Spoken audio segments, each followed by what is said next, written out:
बच्चों अब हम बात करते हैं कि आने वाले जेई मेंस एग्जामिनेशन 2017 के लिए आपको क्लास 11th में से क्या क्या तैयारी करनी है, और जो तैयारी हम जेई मेंस 2017 के लिए बताएंगे वही तैयारी हर साल भी मानी जाएगी और वही तैयारी नीट एग्जामिनेशन के लिए भी आपको करनी होगी।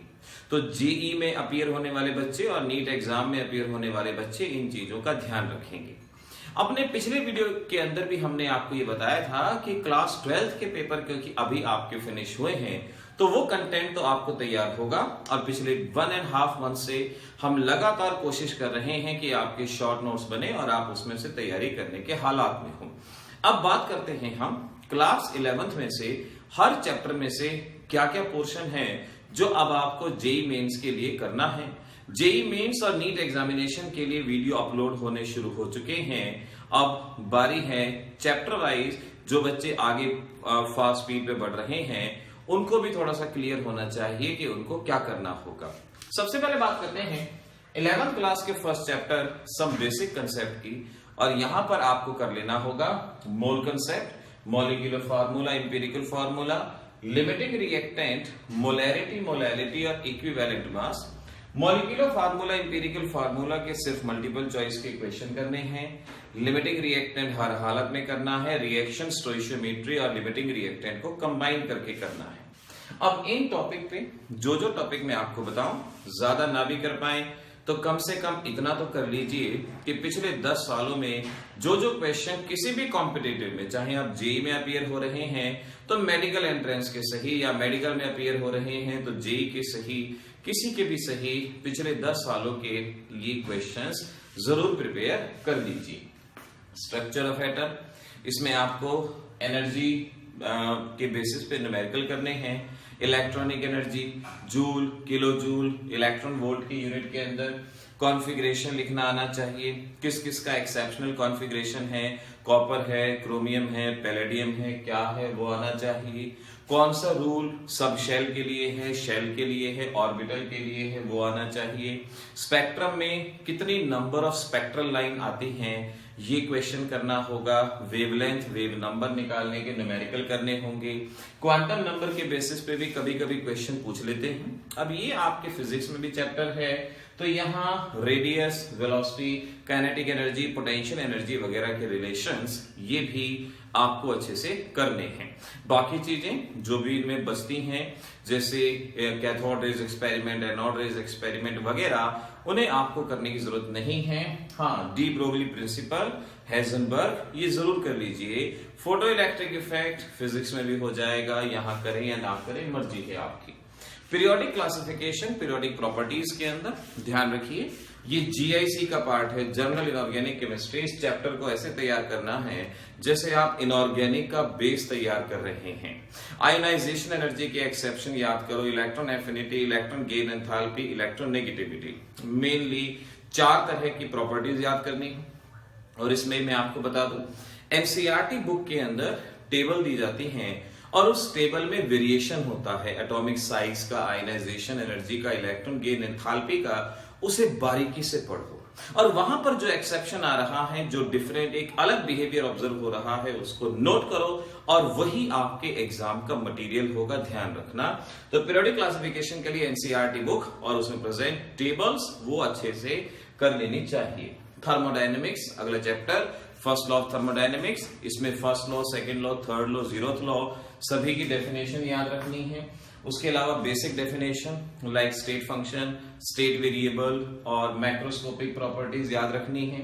फिर हेल्स लॉ के न्यूमेरिकल्स करने हैं आपको, बॉन्ड डिसोसिएशन एनर्जी, खास तौर पे lattice energy, resonance energy.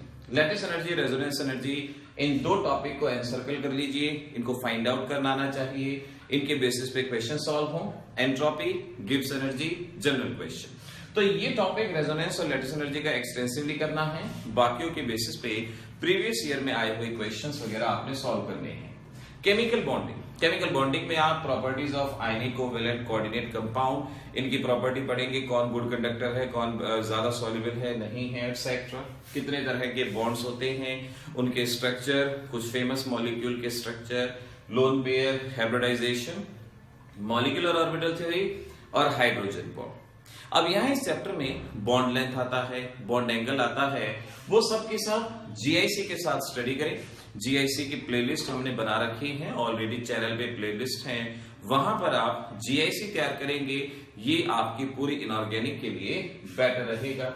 States of matter chapter के अंदर आइडियल गैस किसे कहते हैं, रियल गैस किसे कहते हैं, कब आइडियलिटी से डेविएशन होता है, low temperature high pressure low temperature वगैरह, वो क्या है, रियल गैस इक्वेशन क्या है, उसमें उसका मॉडिफिकेशन कि हीलियम लाइक गैसेस के लिए उस इक्वेशन को कैसे मॉडिफाई करेंगे, लिक्विफिएबल के लिए कैसे मॉडिफाई करेंगे। तो रियल गैस इक्वेशन पे ज्यादा एम्फेसाइज देना है, types of velocity, most probable, average velocity वगैरह, average kinetic energy, absolute kinetic energy, इस तरह के टॉपिक्स यहां आपको करने होंगे।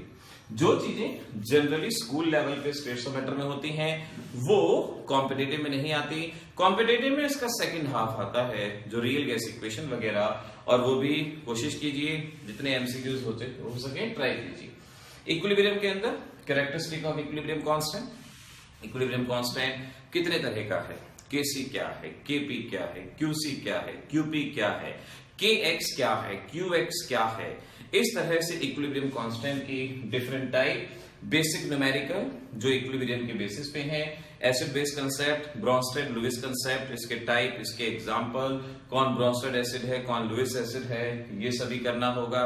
डिग्री ऑफ डिसोसिएशन किसे कहते हैं और डिसोसिएशन कांस्टेंट क्या है, ये होना चाहिए। सॉल्ट हाइड्रोलिसिस, इसकी फाइनल इक्वेशन, पीएच का formula, salt hydrolysis, buffer solution, दोनों में पीएच के बेसिस के न्यूमेरिकल करने हैं, पीएच के बेसिक न्यूमेरिकल भी ट्राई करेंगे, लेकिन खास तौर पे इनके बारे में पीएच के न्यूमेरिकल और अल्फा की वैल्यू ये हर हालत में होनी चाहिए, ये भी ध्यान रखेंगे। ली चैटलियर प्रिंसिपल के बेसिस पे क्वेश्चन अगला टॉपिक रहेगा। जहां तक ऑर्गेनिक केमिस्ट्री क्लास 11 की बात है तो हाइड्रोकार्बन यानी रिएक्शन वाला पार्ट इतना इंपॉर्टेंट नहीं, क्योंकि वो 12th में ऑलरेडी कवर अप होता है, वो आप 12th में उससे बेटर पढ़ते हैं, ज्यादा पढ़ते हैं। तो क्लास 11th में से आईयूपीएसी नोमेनक्लेचर जितना स्ट्रॉन्ग कर सको उतना अच्छे से स्ट्रॉन्ग करना, और प्यूरिफिकेशन एंड कैरेक्टराइजेशन यानी some fundamental concept of organic chemistry के अंदर ये पार्ट दिया गया है, जहां डिस्टिलेशन के बारे में और डिस्टिलेशन अंडर रिड्यूस्ड प्रेशर वगैरह, fractional distillation, test for nitrogen, test for sulphur, इस तरह की कुछ टॉपिक दिए गए हैं जो एनालिटिकल केमिस्ट्री का पार्ट है, और उनके भी वही क्वेश्चन जो पिछले 10 सालों में आए हैं, जरूर इंपॉर्टेंट मार्क कर लीजिए। ये प्यूरिफिकेशन ऑर्गेनिक का चैप्टर क्वेश्चन मिलेगा, इसमें से डेफिनेटली आपके पास क्वेश्चन मिलेगा। फिर इनऑर्गेनिक के अंदर, इनऑर्गेनिक हमने कहा पी ब्लॉक क्लास 12 के साथ हो जाएगा, वो उसके साथ ही तैयारी करो, लेकिन जीआईसी इनऑर्गेनिक की तैयार करनी है जिसमें क्लास 11th के टॉपिक रहेंगे। फिर हाइड्रोजन का चैप्टर, हाइड्रोजन के अंदर कितने तरह के हाइड्रोजन, ऑर्थो हाइड्रोजन किसे कहते हैं, पैरा हाइड्रोजन किसे कहते हैं वगैरह, इसके बारे में आपको यहां जानना है। इसमें वाटर का purification, hard water, soft water वगैरह, इसके बारे में आपको यहां बताना होगा। और जो रिएक्शन एनसीईआरटी में देखो, इनऑर्गेनिक में सीधी बात है, ऑर्गेनिक इनऑर्गेनिक एनसीईआरटी की एक एक लाइन पढ़ो, ऑर्गेनिक इनऑर्गेनिक एनसीईआरटी की एक एक लाइन पढ़ो, केमिकल बॉन्डिंग एनसीईआरटी की एक एक लाइन पढ़ो, स्टेट्स ऑफ मैटर एनसीईआरटी की लाइन से नोट्स बनाने पड़ेंगे आपको, और उसके अलावा पीरियोडिक क्लासिफिकेशन एनसीईआरटी में से करने हैं। तो जो जो चैप्टर बताए ये पर्टिकुलरली एनसीईआरटी में से होने चाहिए। एस ब्लॉक आता है, एस ब्लॉक काफी सारा पोर्शन तो जनरल इनऑर्गेनिक केमिस्ट्री के साथ इसमें कवर अप हो जाएगा, और जो इंपॉर्टेंट कंपाउंड्स हैं K2CO3, KHCO3, NaHCO3 वगैरह, प्लास्टर ऑफ पेरिस, ये सभी कंपाउंड आपने अपनी एनसीईआरटी बुक में से करने हैं। इनकी रिएक्शन करनी है, क्या क्या प्रोडक्ट बनता है, और ज्यादा कुछ भी ना हो तो कम से कम इतना तो कर ही लें, पिछले 10 सालों की प्रॉब्लम जरूर कर लें। और इसमें एक चैप्टर और बचता है एनवायरमेंटल केमिस्ट्री। ध्यान रखिए, एक बार इस तरह के भी पेपर हुए जब स्ट्रक्चर ऑफ एटम के ऊपर क्वेश्चन नहीं था, लेकिन एनवायरमेंट पे क्वेश्चन जरूर था। तो एनवायरमेंटल का टॉपिक एक ऐसा टॉपिक है जो बर्निंग टॉपिक है, उसको एग्जाम में अवॉइड नहीं किया जा सकता। तो आप इस बात को ध्यान रखेंगे, एनवायरमेंटल केमिस्ट्री के अंदर से जो भी एनसीईआरटी का है या जो भी प्रीवियस ईयर का है उसको आपको कर लेना चाहिए, कर लेना होगा।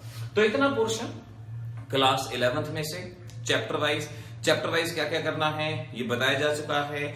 ऑलरेडी जेई की प्लेलिस्ट बन चुकी है, नीट की प्लेलिस्ट बन चुकी है, उसको देखिए। आज से हमने मॉक टेस्ट भी अपलोड किए हैं, उन मॉक टेस्ट को इन प्लेलिस्ट में से सॉल्व कीजिए।